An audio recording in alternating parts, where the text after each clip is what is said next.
So I will talk about problem and combinatorial representation theory. So I will explain at least a little bit the topic of my talk.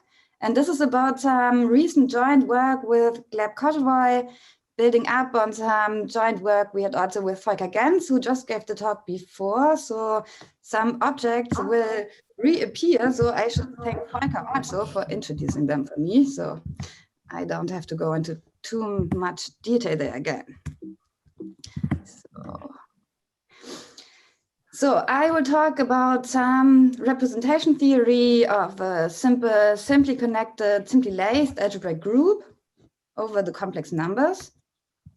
And just to fix some notation, so B will be a fixed Borel subgroup, and U, a unipotent radical, and the fixed Borel.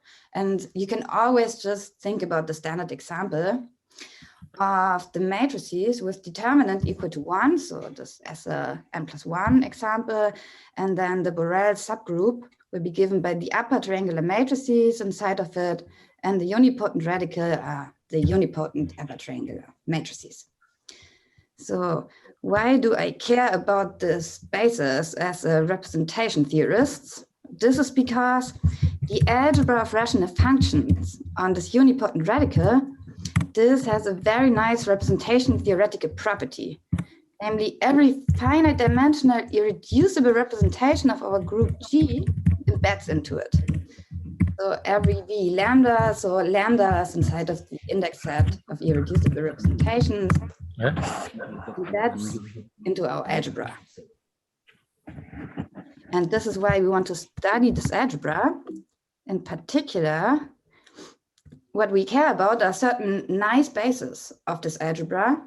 And nice means for me that they restrict to bases for all irreducible representations simultaneously. So they respect this embedding of any irreducible representation into my algebra. And such nice bases, they exist. And a very famous example of this is the dual canonical basis. And together with the dual canonical basis comes some very natural parametrization of it. And so the combinatorics of this basis, this is gathered by some nice polyhedral cones called the string cones, which are the topic of this talk. So what are string cones? Those are rational polyhedral cones, and they live in large n dimension, where large n is the number of positive roots of my group. And the integer points of each of those cones parameterize my dual canonical basis.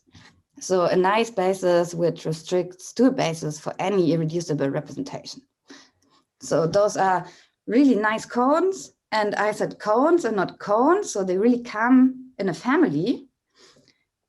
Namely, for each reduced expression of the longest Y group element of my group, I get such a polyhedral cone, always in large n dimension, and each of those cones has the property that the integer points parameterize my basis elements. Okay, so we had this embedding of any irreducible representation into our algebra of rational functions on this unipotent radical. And so we've already seen this before in the talk before. Our nice dual canonical basis of our algebra of rational functions can be represented by an infinite colored graph, the so-called crystograph, which was a topic of the last talk, crystalgraphs and their generalization. And so the vertices of this crystograph, they are in bijection with the basis elements of my basis of the algebra of rational functions of U. So we can think of this basis as a colored graph, but of course it has infinitely many vertices because the space is infinite dimensional.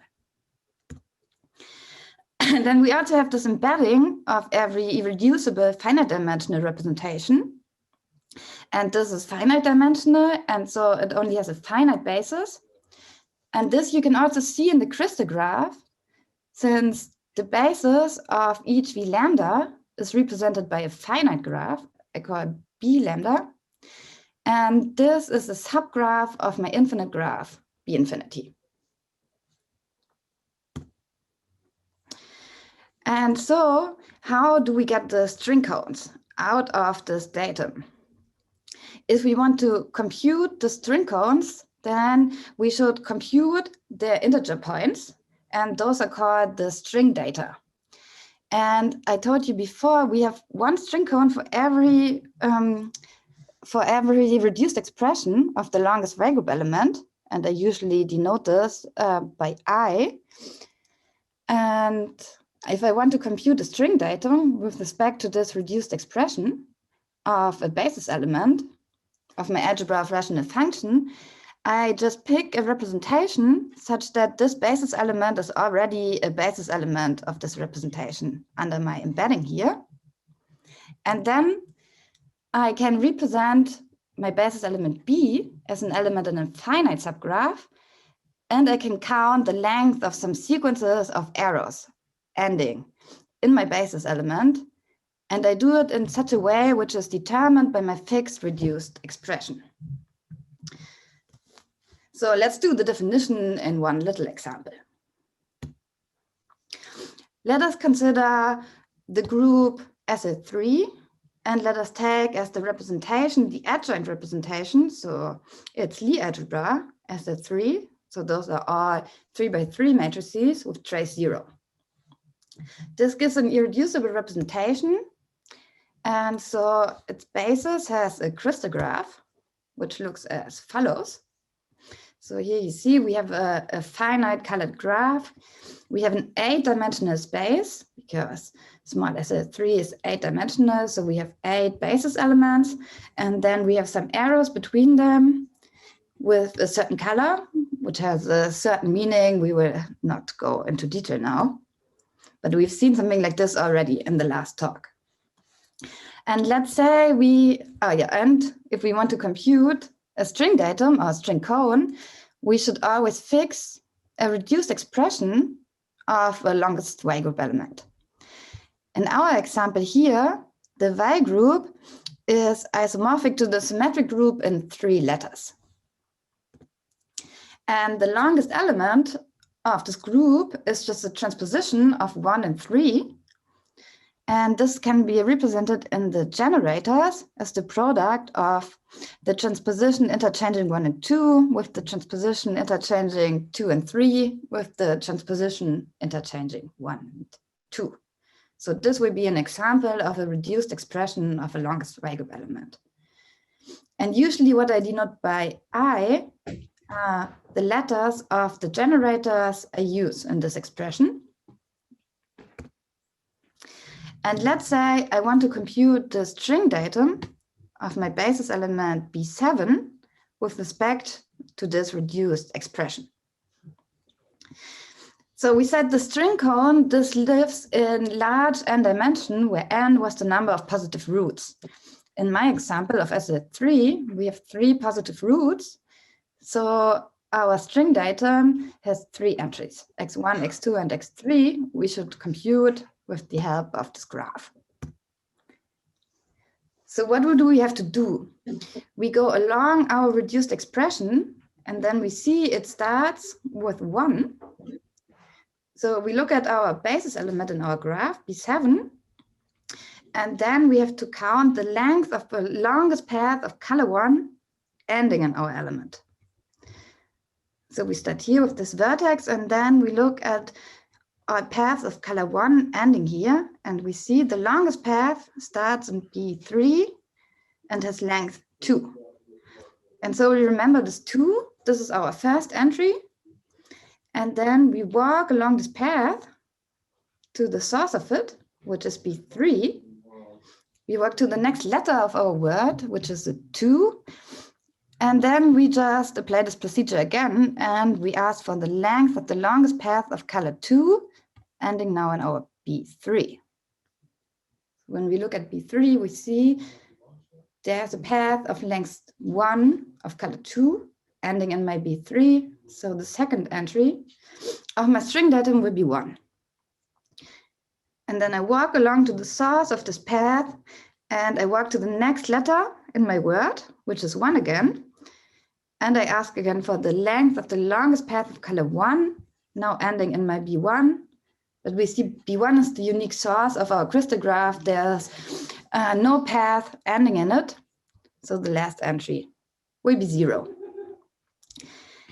And in this way, we can compute all integer points of our string cone with respect to this reduced decomposition. But then, of course, this gets a little bit annoying because we have an infinite basis. So we would have to compute infinitely many string data to determine our cone.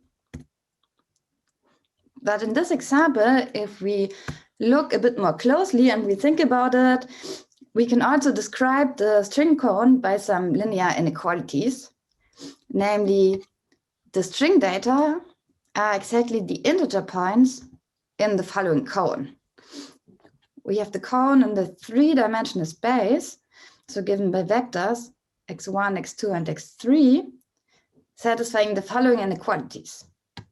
x3 should be non-negative, x1 should be non-negative, and x2 should be larger or equal than x3.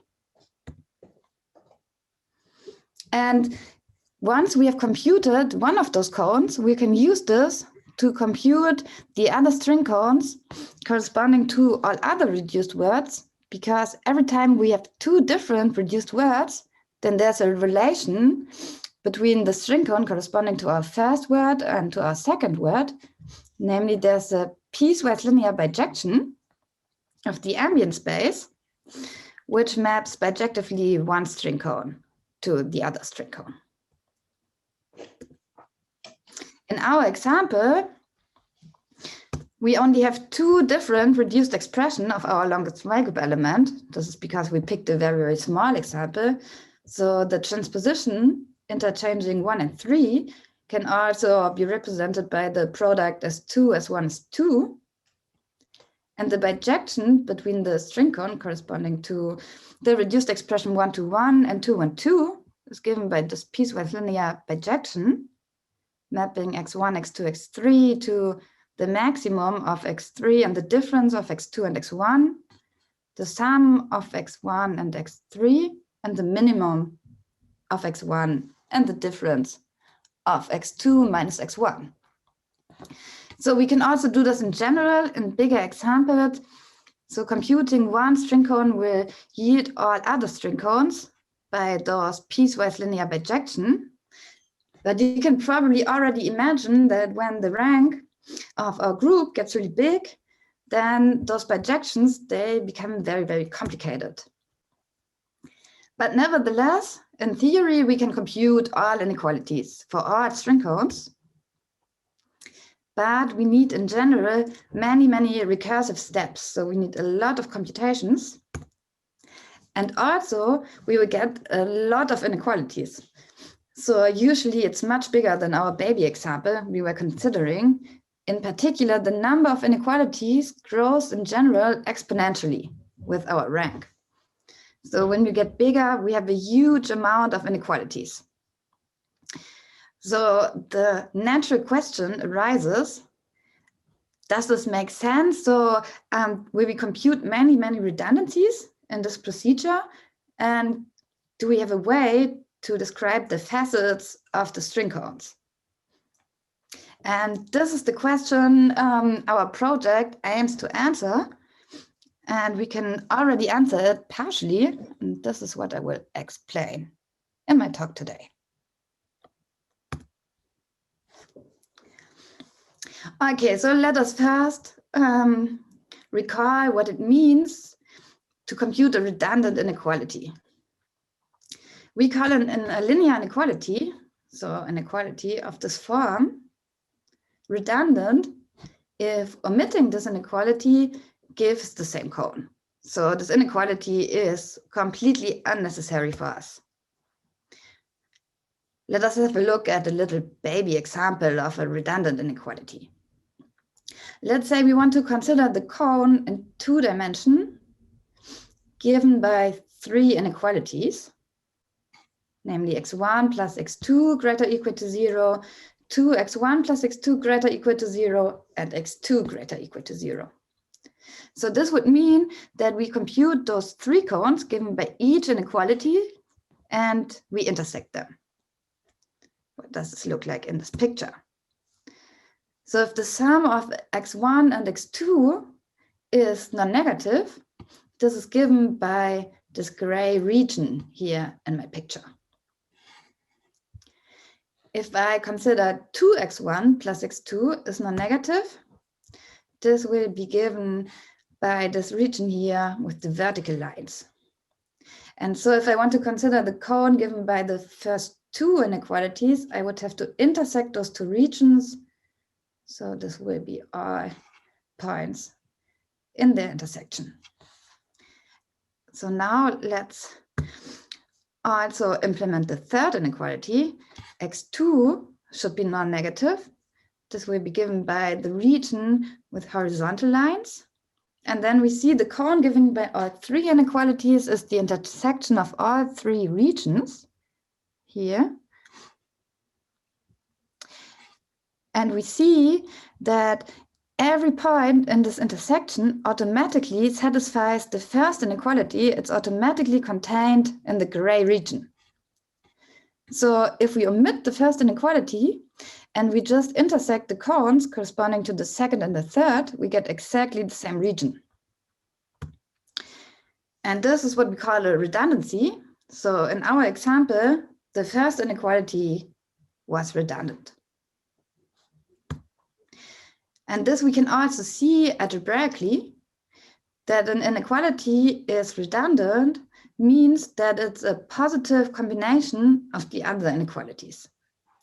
So in our example here, you see that you can express x1 plus x2 as 1/2 times the second inequality plus 1/2 times the third. And in this way, you can check whether the inequality you've computed is redundant or not. And now we want to apply this to string codes. We want to see which inequalities we compute are redundant and which are exactly facet defining. So let's recall our example again. We had our little baby example of the group as a 3 and the reduced expression as 1 is 2 as 1. And then we've seen already our cone is given by 3 linear inequalities. And in this example, it is pretty obvious that there cannot be any redundancy because those two inequalities, they don't contain the variable x1, and those two, they don't contain the variable x2. So there's really no way to write one inequality as a positive combination of the others. But if we make this example slightly bigger, then you will see that this question is really not obvious anymore. Let's just go get a little bit bigger and take g equal to s of 5 and take one specific reduced word. And then we will already get a lot of inequalities because remember the number of inequalities grows exponentially with the rank of g. So the number gets much, much bigger here. And I just wrote down a subset of the inequalities because there are many, many. But already when we look at just a subset, then it's really not obvious to see at first glance whether they are redundant or not. Because we see some funny phenomenon here appearing. For example, the variable x8 appears with different signs in different inequalities. So in the first inequality, it appears with a minus sign. But then when we move to the last inequality of the first line, it appears with a plus sign. And in the next inequality with a plus sign again. So it's pretty tough to see whether we can find some positive combination of inequalities yielding another one. And the same is with the variable x4. It appears with different signs, here with a negative sign and here with a positive. So although those inequalities look quite easy, it's quite hard to tell at just first glance, just with elementary methods, whether they are redundant. However, in this example, there are no redundancies, as we will see later in our theory. But in general, there might be redundancies, as we will see in the end of this talk. So I hope I have convinced you that it is not a trivial problem. So it is not completely obvious how to study redundancies in the setup. And our idea was to change the coordinates in a smart way. Namely, we take an approach using coordinates coming from cluster algebra, which we've already seen in the talk before. And this builds up on some earlier work joined with Volker Gens, where we showed that the string cones, which are the topic of this talk, that they can be obtained from some potential functions on cluster varieties. And this will give us the big advantage in our approach that in the inequalities, all coordinates will have the same sign. So our problem from before disappears. And this will lead to a sufficient criterion to determine the optimality of the inequalities, so to decide whether our inequalities are non-redundant. So our theorem, together with Gleb Koshevoy, reads as follows. So let F1 to Fk be the linear maps giving us our linear inequalities of our string cone. So the string cone is given by all x in large in dimension, such that each fj applied to x is non-negative. If we assume that all coefficients of each of our functions fj are either -1, 0, or 1, then the set of inequalities is minimal. So each of our fj's is facet defining. Everything will be a facet defining inequality. And if you think back to my example just before, there we had such a situation. So all coefficients were in the set. So now we can see directly that those are all non-redundant inequalities. Okay, let me explain you a little bit more how we came up with this theorem, namely, as I promised, before we used those cluster coordinates. And for this, we have to change the perspective a little bit from the original string cone perspective into the cluster world. So our unipotent radical has a little bit technical, but very, very nice property. And this is that it has the property of something which is called a partial compactification of a cluster variety. So we have seen this already in the talk before. So here we have a cluster algebra with some frozen vertices. And this means for us, we can throw a lot of machinery at it. In particular, some recent machinery by Gleb and Koshevoy, which was also mentioned in the talk before, which will give us up to some technical conditions, a basis for our algebra, the so-called theta basis, and then many, many parametrizations of this basis by rational polyhedral cones. And now we might get infinitely many cones in general. So the string cones were only finitely many, right? Because they were in one-to-one correspondence to reduced expressions of our longest Ray group element.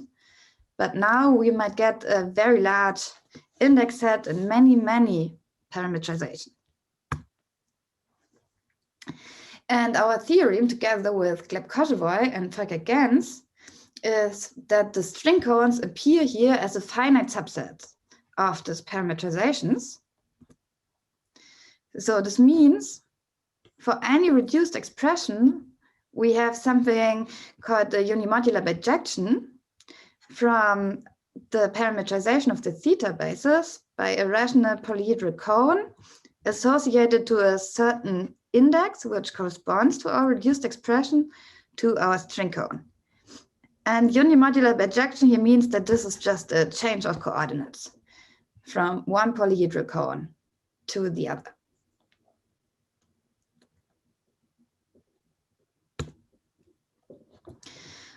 Okay, let's talk a little bit more about these parameterizations in the cluster setup. So let us call Bcan the theta basis, constructed by Grossek and Koshevoy, of this algebra of rational functions.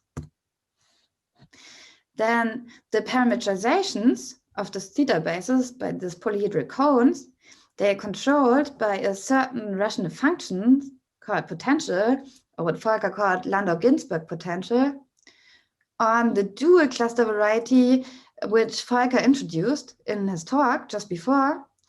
But it's not too important for us right now what the definition of the space is, but this is some regular function from some space to the complex numbers.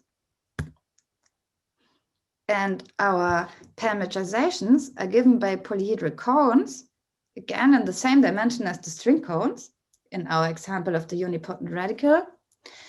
And here the inequalities are described by taking this regular function, expressing it in the coordinates of a certain open torus in our space, then tropicalizing it, applying it to our point x, and demanding that this should be non-negative.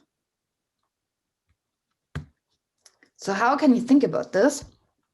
So this regular function written in the coordinates of a certain open torus, this is just a regular function on the torus. And so this is nothing else but a Laurent polynomial.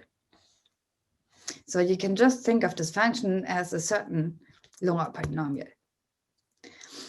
And tropicalizing a Laurent polynomial means that we replace it by a piecewise linear map from R to the large N to R. And we get a piecewise linear map by replacing multiplication by addition and addition by taking the minimum. So this is really just the way you would naively think about it. Let's just look at this in a tiny example. If I take a two-dimensional torus, and let's say I take the Laurent polynomial x1 plus x2 divided by x2. Then the tropicalization would take the plus here and replace it by a minimum. And this division here, this would be replaced by subtraction because multiplication is replaced by addition. So this would be the piecewise linear map mapping x1, x2 to the minimum of x1 and x2 minus x2. And in this way, we get another set of inequalities for our string codes. So why does this help at all with our redundancy question? Let's look at our baby example again. Already in the baby example, you will see some advantages of this approach. So our running baby example was the group SL3 and the reduced expression x1, x2, s2, s1 of our longest Weygroup element. So we've seen already the inequalities of the string cone. So they were given here, x3 is non-negative, x1 is non-negative, and x2 should be at least as big as x3.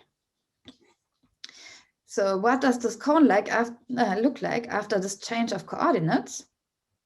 When we take the potential and we tropicalize it, we will get the following inequalities. We will get that minus x3 is non-negative, minus x2 is non-negative, and minus x1 minus x2 is non-negative. And one thing we observe here already, which I already mentioned, is that all variables, they have the same sign. So studying the redundancy question will become much, much easier. And we also see here another property of these inequalities, which is maybe a little bit hard to spot in this baby example, but you can already see it here. The inequalities, they are naturally grouped into disjoint sets. And we have one set for every simple root of our algebraic group. And so our cone is given by the intersection of finitely many cones, one for each simple root. In our baby example here, you can see this grouping already. Namely, we have two simple roots. So we have two groups. And the first group will be given by all inequalities containing the variable x3, which will be just the first inequality. And the second group will be given by all inequalities containing the variable x2. And our first step towards studying the facets of those cones is the following proposition, which says that this grouping reduces our problem drastically, because if a redundancy occurs within the inequalities, it involves only inequalities of a certain group for some fixed subroot. So it is enough to study each of those groups independently because they don't interact with each other.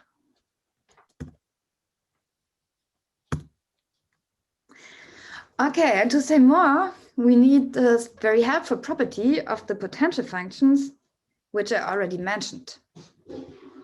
So recall that we could, after a change of coordinate, express the string cones as follows. Those are given by all points enlarged in dimension such that the tropicalization of a certain Laurent polynomial, namely the potential applied to x, is non-negative. And this Laurent polynomial has a very nice shape. So this little baby example really generalizes. Namely, it only has negative exponents, only non-positive exponents, and it also has only non-negative coefficients. And this leads to our theorem, which I explained at the beginning.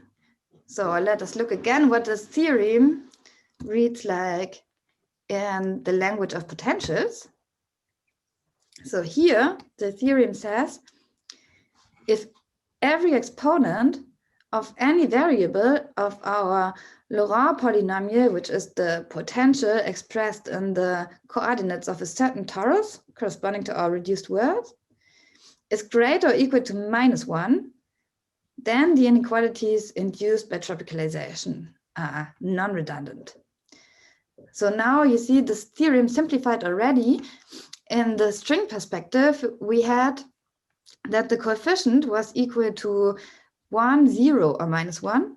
And here now we have greater or equal to -1. And this is because of our lemma before, saying that the exponents can never be positive.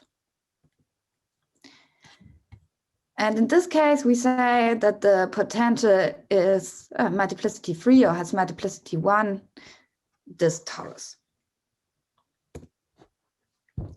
So note here the little difference from the first formulation of this theorem. In the first formulation of this theorem, we said that the coefficients of our linear functions, they are equal to 0, -1, or 1. And now we are talking about the exponents of a Laurent polynomial. And this is because we are now considering the tropicalization. So after tropicalization, the role of the exponent will be played by the coefficients.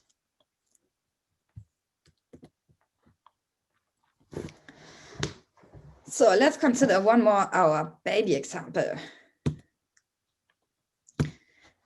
Here, the cone cut out by the tropicalization of the potential is given by those three inequalities.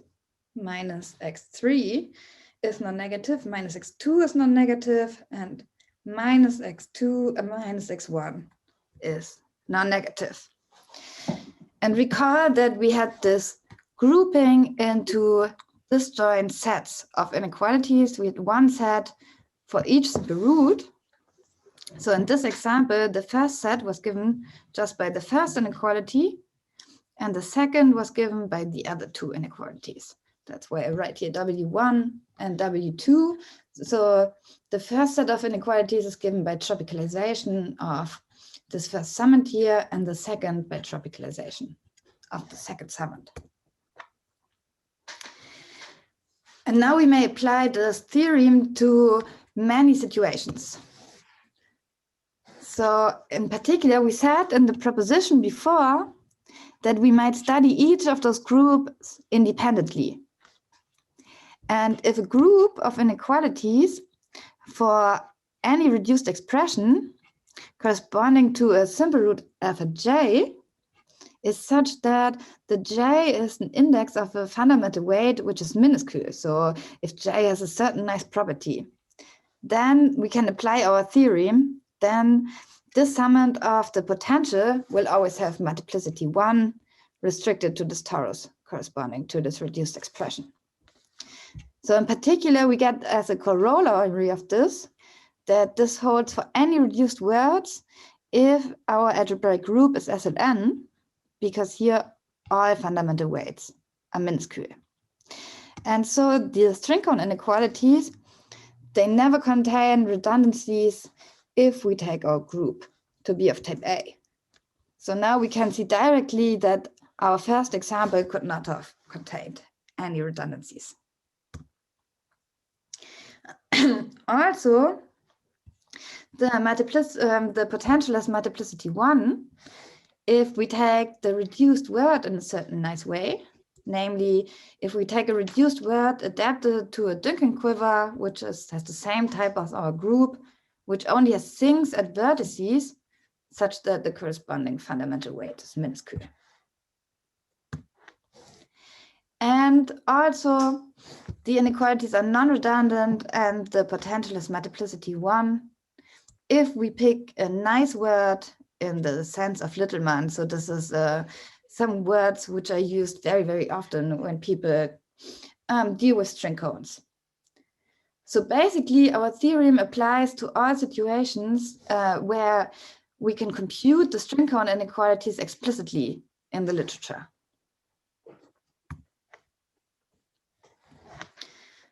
So now the natural question is, what happens if this multiplicity 1 property fails? Do we automatically get a redundancy?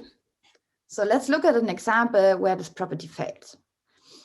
Let's take G to be SO8 and take this reduced expression.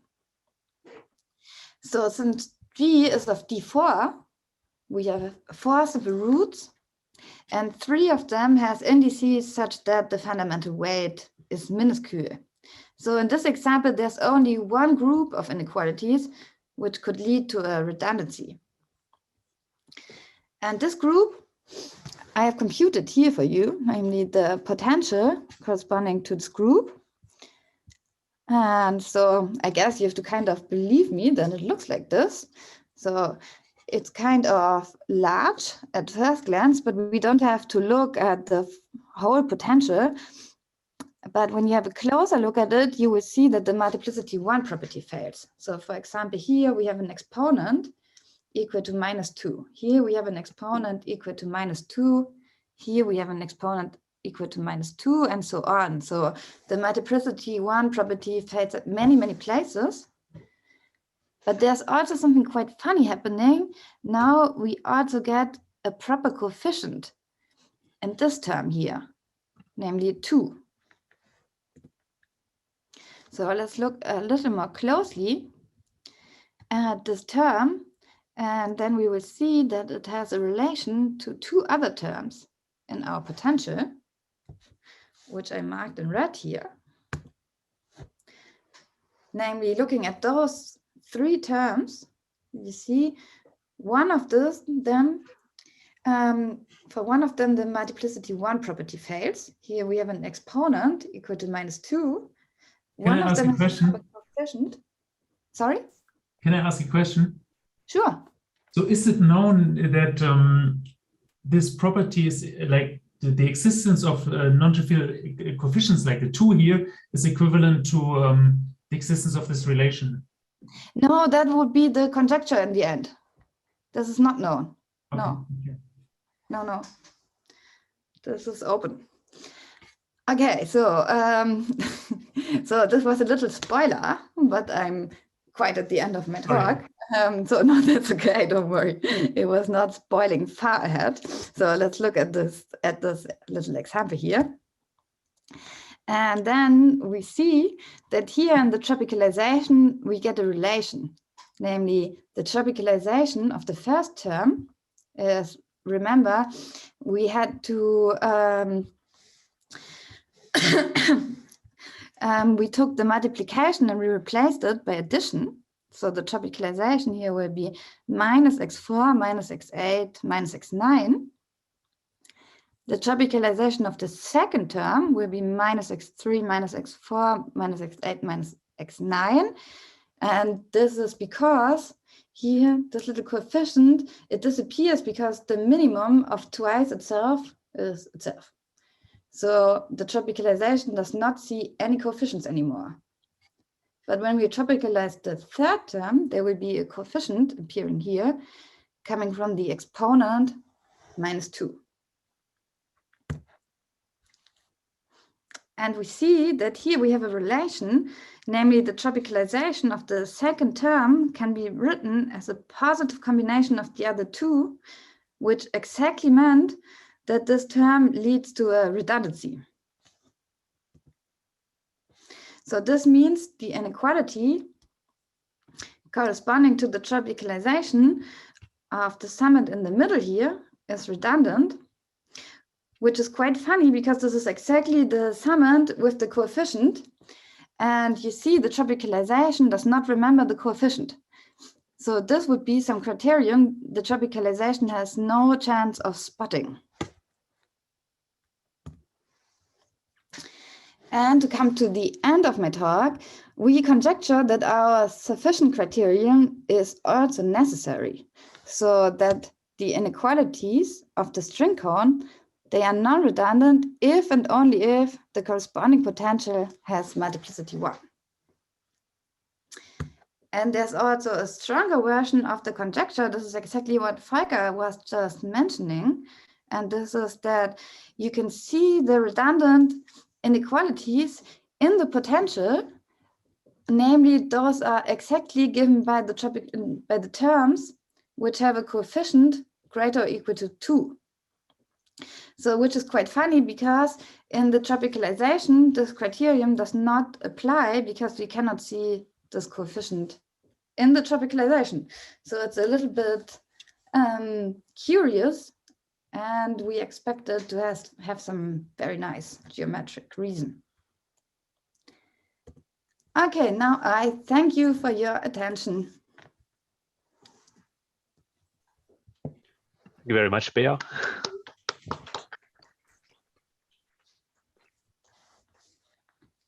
And we have some time for questions or comments, remarks. Just about this question now, I mean, isn't it like, you get this kind of relation if, I mean, this is some sort of F polynomial, right? And you get this kind of relation if they're like two different modules approaching this thing, and then you get in the Euler characteristic of the space of modules, from this you should get the coefficient, right? Somehow. Yeah, this is exactly how I expect this theorem can be proven. Yeah, but it's not yet done. No, but I think your intuition is just right. But so far it's still conjecture. Yes. So what Volker was mentioning was that this potential function we are considering here, this has some very nice geometric interpretation because this is a sum of F polynomials in this cluster word, if this means something to you. So this can be expressed using some Euler characteristic of some quiver Grassmannians. Yeah, so we very much hope that the conjecture can be proved with this method. Yeah, but no proof yet, to answer your question. But other questions? Okay, so this doesn't seem to be the case. So many thanks again, Bea.